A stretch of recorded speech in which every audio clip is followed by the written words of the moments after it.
Tak. Por si mundet vallë që kjo opozita, kur i ka të gjitha, pret datën 28 në bulevard në podium të dalim ne. Jo, nëse do dali në çdo rreth, aty ku ka probleme, deputet e zonës, struktura, dhe ta ngrohin situatën, do të vazhdojmë si një lumë, si një uragan në bulevard.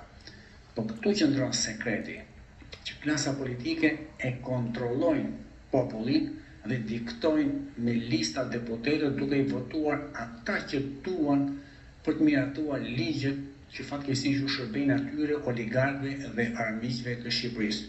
Është fare thjesht, pse kemi përfunduar në këtë ditë?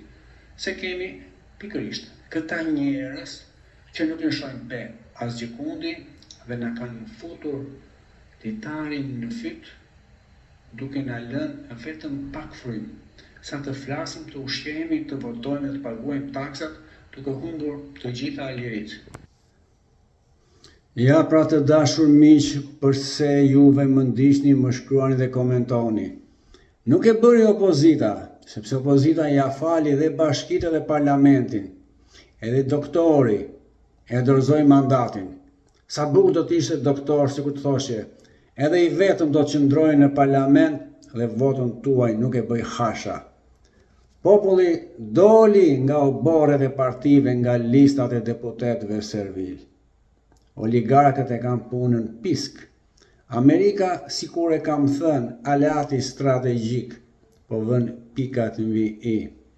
I dha një paterice di Ramës me doktorin që të dy përdore, sigurisht, do dalin përjetësisht në opozit.